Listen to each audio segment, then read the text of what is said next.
England and Wales in the Autumn Nations Cup 2020. Wayne Pivac's been under a bit of pressure, despite the fact they're coming off a win last week. It wasn't a outstanding one, and they're playing their traditional rivals, England, who are in hot form. Man, England looked the business against Ireland. Their defence was really something else. Jonny May is in the form that we have seen him in numerous times. Form of his life, I was going to say, but no, man, he's done that kind of stuff before. But yeah, it'll be an interesting one. I'll go through the teams. I'll put them in the description too. Some of the stats, predictions, and you guys can let me know your thoughts on how this one is going to go. Interestingly, Wayne Pivac talked in his pre-match press conference about picking his best scrummaging front row. So he obviously sees that England forward pack as having the potential to cause them problems, especially at scrum time. So he's gone with Wyn Jones, Ryan Elias, and Samson Leigh. Two of those props both played last week. Elias comes in for Elliot D. So it's a minor tweak to the front row. And I guess having scrummed against some Georgian guys, that's traditionally good practice against, I guess, for scrumming, right? But yeah, to be honest, the Georgian back rowers, I think, have a bit more depth to them than their front rowers in recent times. But anyway, I don't know enough Georgian rugby to be too hard on the Georgian props.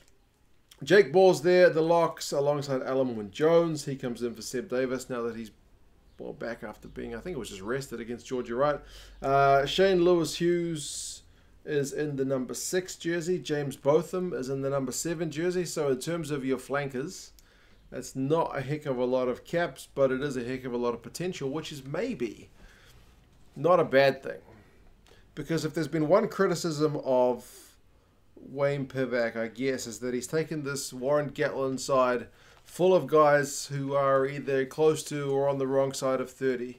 That he maybe needed to do a bit of a revamp, and it seems like partially due to injuries he's being forced to do so. Like Tipuric, not throwing any shade at Tipuric because he's one of my favourite players and always tends to perform well even when Wales are not in their best form. He's injured, so it's good to give some of these more inexperienced guys a crack. Faletau is there at 8 though, so he's one of the more experienced guys, at least I guess, to add a bit of balance to that back row. Lloyd Williams gets his first start apparently in like 4 years for Wales. So Wayne Pivac said he's been doing everything they asked of him in terms of the prep stuff. So yep, Dan Biggar's back at 10. That may be one that has people not that thrilled. He's another one of those ones. Good reputation. Maybe the form hasn't quite been there. It means Callum Sheedy has to drop to the bench.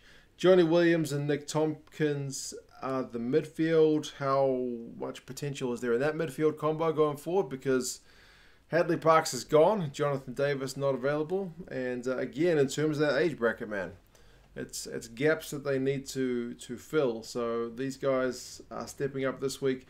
Josh Adams is on the left wing. So Rees-Zammit, speaking of guys who have bags of potential, dude's only 19.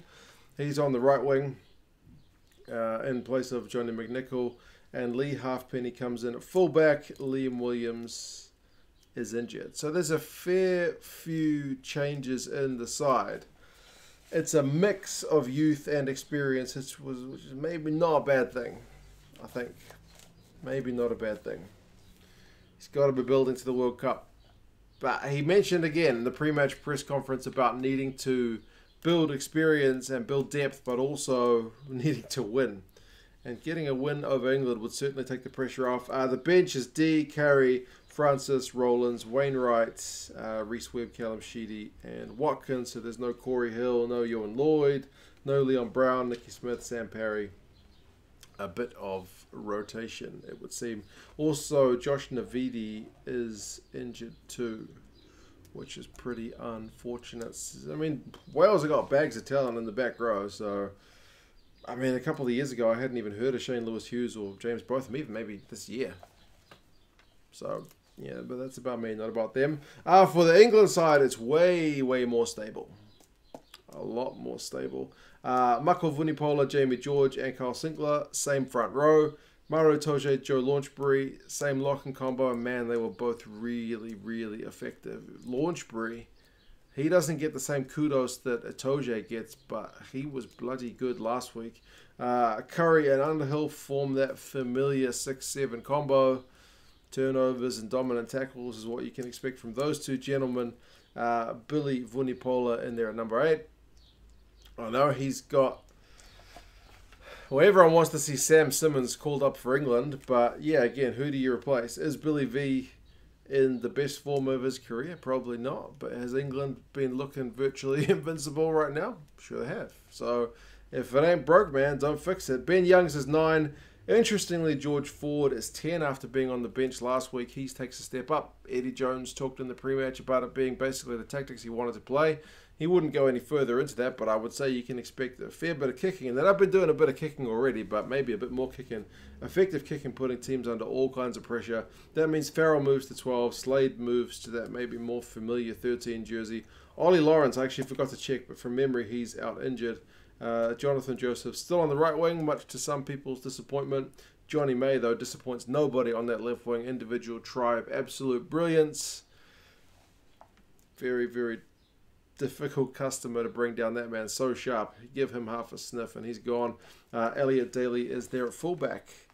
Bench is also looking pretty bloody strong. Cowan-Dickie comes in for Tom Dunn. You still got Genge and Stewart. Johnny Hill. Interestingly, he's gone with Ben Earl and Jack Willis. And somebody asked him, like, oh, was this based on Jack Willis having a great game last week in the Premiership? And he was like, no, I didn't even watch it. Whether you believe him or not, because I know that guy watches a ton of rugby. But, yeah, he said he didn't watch it. But, yeah. So, 6-2 split for England. And he said they're going to try and bring an intensity Wales has never faced before. So, I would imagine that's a lot of forwards getting inside the Welsh guys' faces, trying to just bully them up front. Kick the ball behind them. Put them under pressure and then just bully them, try to get more tries like they did against Georgia. Big scrums. And probably some pretty big clean-outs. But, yeah, Dan Robson, Anthony Watson are the guys on your bench. So there's no Mellons this week. But, yeah, there's a fair bit of flexibility in that English backline. Like, so many guys like Daly can cover half the team. Jonathan Joseph can move around a wee bit. Likewise, Slade, Farrell, like all these guys are pretty flexible. Anthony Watson, wing fullback. So, yeah. Hopefully they won't get injured early. It's always the risk. It's always the gamble you take with a 6-2. If you lose one of your backs early, you're in a bit of a spot of bother. But other than that, it can be pretty brutal, as the South Africans proved at the last Rugby World Cup. Some interesting stats going into this one. Wales' line-out last week was at 73%, and that is not going to get the job done against England. You can probably afford to lose 1 or 2 off your own throw, depending on how many you throw them, but with the amount that England are going to kick you back into your own territory and force you to win your own line-out ball and have a proper exit play set up, 73% is going to be a field day for the English. And you've got Itoje, Launchbury, who are just going to disrupt all day long. So that's going to be an area of focus, you would have to say. I mean, they made 34 kicks in their game against Georgia, which is quite a few. England made 43 against Ireland and 42 against Georgia. So England, the stats don't lie, man. They like to put boot to ball. They don't rack up the run meters. Like they had 191 last week. Remember, they didn't have that much ball against Ireland. Wales had 376. But remember, Wales beat Georgia, 18-0? England beat them 40-0. Only a week's difference in those games. So, yeah. And remember, England made 208 tackles last week. 200. So, yeah. They're a team that can defend, man. Wave after wave of Irish attackers was just, for the most part, really, really kept well under control by that English pack. So, whether Wales takes a little bit of a leaf out of the Irish book when they finally scored that try with the kick through from Burns for Stockdale, or whether they try to do what the Irish did early on, which was put a bit of boot to ball before they kind of switched up their strategy, that will be one to see. But you know, you got that Ford and Farrell combo, plus you got good kickers largely through that English backline. So yeah, Ben Youngs can really box kick just outside the 22 as well. Put you guys under a heap of pressure. So I don't know. It's going to take something. It's going to take a big effort, but Wales are at home, so that's a little bit of an advantage. In terms of recent history, it's only 3-2, so it's a pretty good split in England's favour. And the average points scored over those games is 19 to England, 18 to Wales. So traditionally, pretty close games. However, you feel on momentum right now, it's all England. Wales go into this game with like no real pressure to win because they are ultimately very much underdogs. Like the bookies have got England by 15 points. And the average of the last 5 games is only a 1 point difference. So that tells you something about where at least the bookies and the punters' minds are at.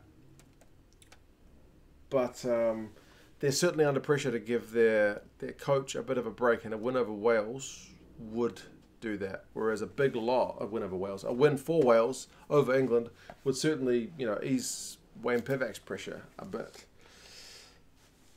But a big loss, it could be pretty ugly. Let's hope it's a bit tighter than 15 points. Rugby Forecast algorithm is saying England by 4, so that'll be a bit more palatable. But we will see.